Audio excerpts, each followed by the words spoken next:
Okay, so today or tonight is a very important vlog. I'm going to try to keep my voice down as much as possible, but this is about 9/11. I remember when I got on King Street, I looked up at the smoky buildings. The World Trade Centers were about to fall. I remember a man banging on a payphone in madness, his eyes full of redness and smoke. Him yelling, "I can't believe this King Kong. S-H-I-T, I can't believe this King Kong crap." I remember a reporter walking up to me from Talk magazine and putting a microphone to my mouth. Okay, so today or tonight is a very important vlog. I'm going to try to keep my voice down as much as possible, but this is about 9/11. So I am going to use some of Breck Roll's footage here. So thanks, Breck, for getting this. But I wanted to tell you about September 11th. I have to kind of keep my voice down because of certain reasons, but I'm going to try to explain this as best I can, okay? Exactly what happened on September 11th. And I was on 38 21st Street between Park Avenue and Broadway during September 11th of 2001. I was going to the New School University and the Actors Studio Drama School. And I had woke up at about 9:10 in the morning. It was about 9:10, close to about 9:11 a.m. in the morning on 9/11, September 11th. It was about that time. And I'm going to tell you how I know this. Okay. At 8:46, when the American Airlines Flight 11, a Boeing 767, crashed into the north face of the north between the 93rd and 99th floor, I was asleep in my dorm room on the 3rd floor on 38 East 21st Street, New York, New York. I believe the zip code's like 1001. I'll have to look it up. I have proof of that address because I received mail there. I was sleeping at that time. At 9:03 a.m., when the United Airlines Flight 175, a Boeing 767, crashed into the south face of the South Tower between the 77th floor and the 85th floor, I was asleep in the dorm room, room number 3A, at, I believe, East 38th or 38th East, I think it's East 38th, or no, 38 East 21st Street, I think is the complete address. I'll have to go and look at that address, but I think it's 38 East 21st Street, New York, New York, between Park Avenue and Broadway. And I was asleep. I was actually waking up late that day. It was one of the only days I woke up late, and I was attending the Actors Studio Drama School at the New School University in New York City. Now, at about 9:10 a.m., around about 9:10 a.m., I woke up. By the time I got my clothes on, it was about 9:11 a.m. because I did not want to be late. My class started at 9 a.m., so I was already 10 minutes late. I ran to the hallway. So this was a place I got up, got out of the room, and ran as quick as I could to a door. And that door opened into a staircase that was facing upward. It was a staircase that went around, and it went up and down. It was a spiral staircase in the hallway. I ran into the staircase, and on the floor, right here, when I walked in, was broken glass. Their glass had broken on the floor, so I did not go into that hallway to go down the spiral staircase from the loft that I was staying on the 3rd floor. So I turned and went into a hallway. Imagine there's a hallway down past the kitchen into where I got into an elevator. It's about 9:12 a.m., so right after 9:11 a.m. About 9:12 a.m. 9:12, 9:13 a.m., the elevator descended from the 3rd the second floor. In the corner, I looked in the elevator, and there was a lady there. She was staying directly above where I was, on the 4th or 5th floor. I think it was the 4th floor. She told me an airplane had hit the World Trade Center. Now, I thought it was like a personal plane or a small plane. I did not know that it was an American Airlines or United. Okay. By the time we got to the sidewalk, we heard someone say that a second plane had hit the South Tower. That was about 9:12 a.m. So the news came a little late, on the street, because I remember I was on 21st Street. I turned around the corner, and I said, there's no way that 2 planes could have hit that. People were saying a second plane had hit. That was this one right here. I was on the sidewalk by the time that one had already hit. I was walking down the sidewalk, told the lady that was in the elevator with me, I said, I'm going to get some supplies at the nearby store. Went down to the corner store. I think I bought a little bit of cash I had on me, some peanut butter, and stocked up on a bunch of water. So I bought a big old jar of peanut butter and as many waters as I could get. I went back to my dorm, got to the 3rd floor, and I hid the water and the peanut butter under my bed. Okay? Chris, my roommate, who was in the Navy, was listening on a radio, trying to predict the next terrorist attack. By then, at about 9:30 a.m.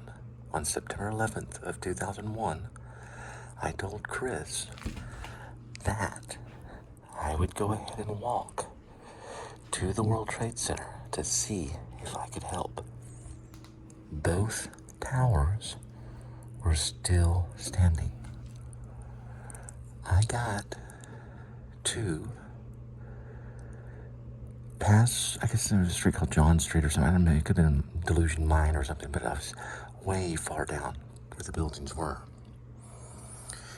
And I got to about, I was definitely on Wall Street, maybe 3 or 4 blocks from the World Trade Center.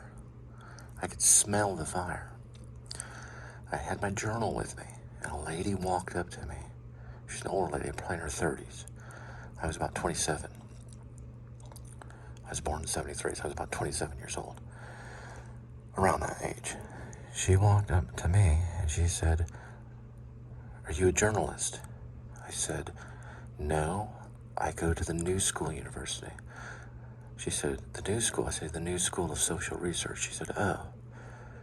She put a microphone to my mouth and started, recording me. And I read a poem to her, which I wrote, I believe, in one of these journals right here.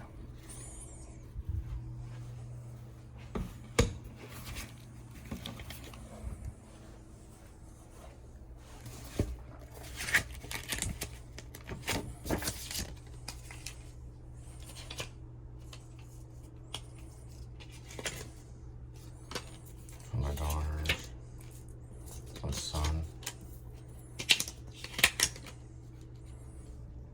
a couple photos, a couple of my kids. Now, that day, I wrote a poem. Here's some of my artwork.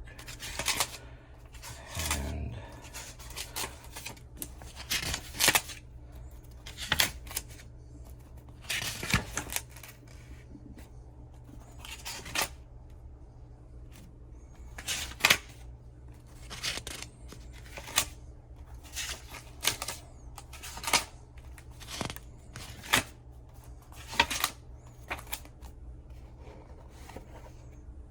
I wrote a journal entry called Fear in New York.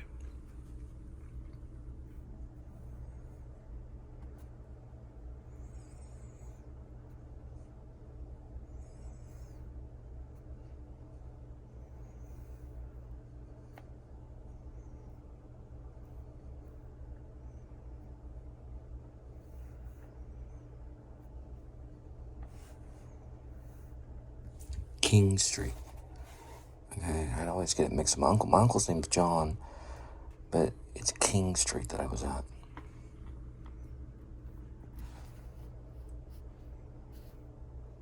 And I state here, King Street is not far from where it happened. That's how close I got.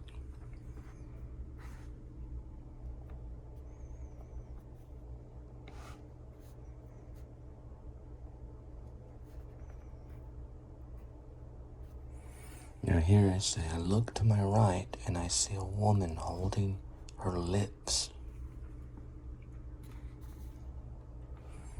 Her eyes look blank and desperate. It looks as if the tears have been flowing. Everyone is walking around like strange zombies. You can smell the smoke from the World Trade Center.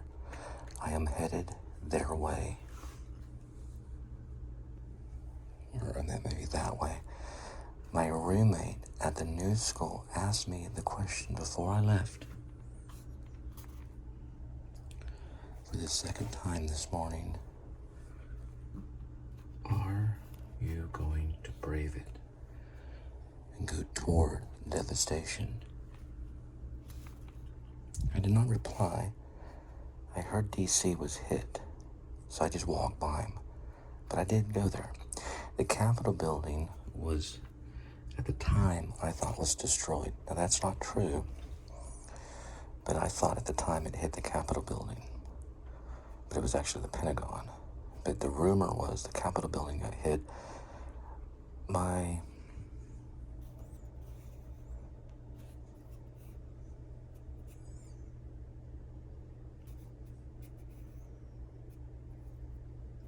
now this is probably because I was very nervous.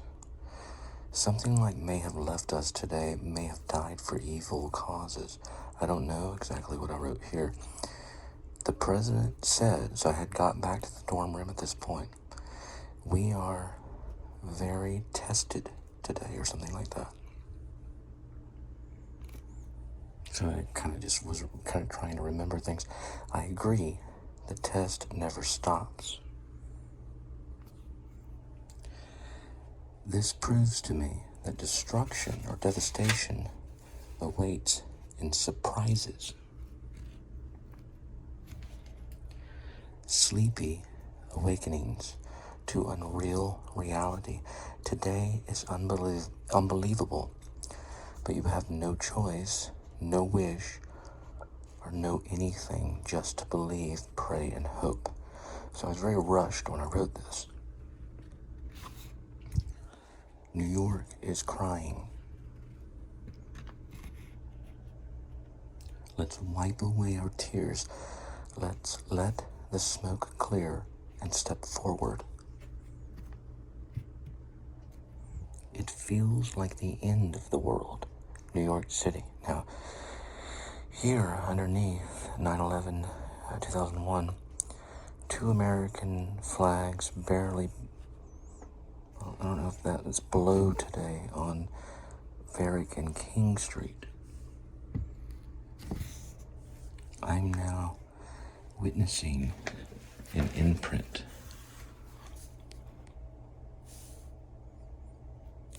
of a deadly act. The imprint floats in the sky like a dragon's breath. It billows up like a smoky cloud.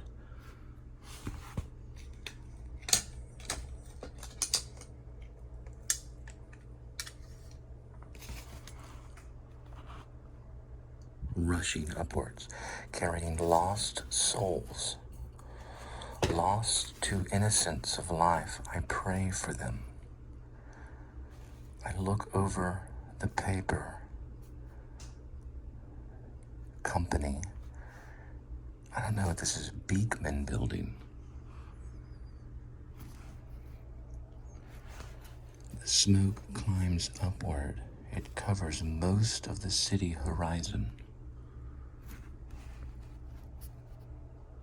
So the horizon line, what used to be two giant structures of mankind, are no longer standing. All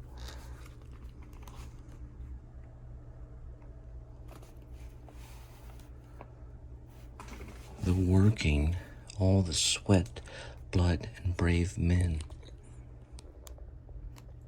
was stacked, that tribute or something like that. Oh, I'm sorry. All the sweat, blood, and brave men who stacked that tribute, who built many memories, who achieved that dream. The World Trade Center, the building King Kong climbed, the building Ferris Bueller peered over with his friends playing hooky. This no longer stands. This dream of massive height and power is down.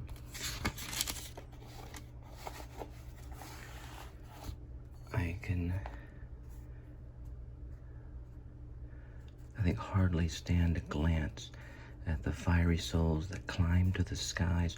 All I think about is the innocence, or their innocence and hardworking labor is lost. How can any construction worker not cry today? How can any businessman trade today? How can any New Yorker remember today? It is always impossible. How could they tear it down? How could they take her away? My favorite twin towers are gone. America has lost a friend today. A giant pal has been put to rest. Will we ever look down at our beauty again? Will we ever build a tower again? Babble, babble, babble, ga, ga, ga.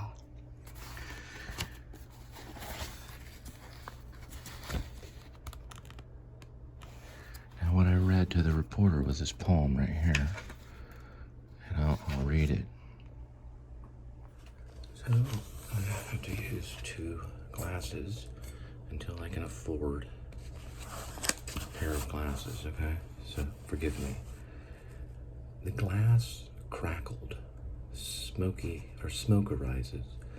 Sirens cry. Anger ties us. We will look down again. We will win. But still the sun shines on my face in surprises. I think of humans, Egypt, pyramids, and a race of builders tested.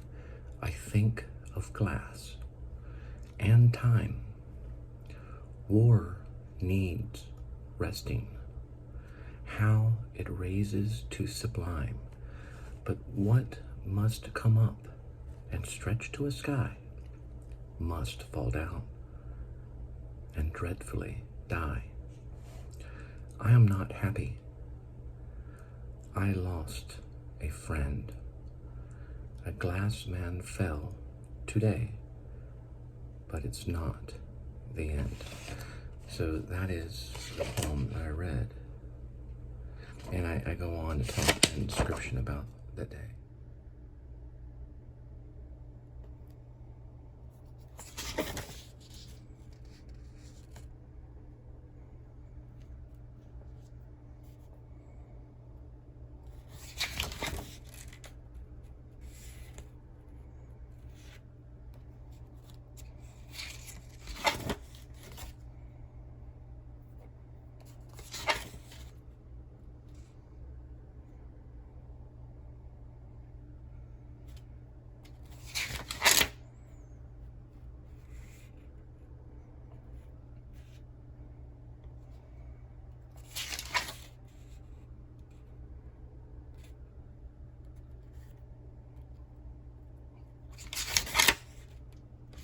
And it goes into 9-9.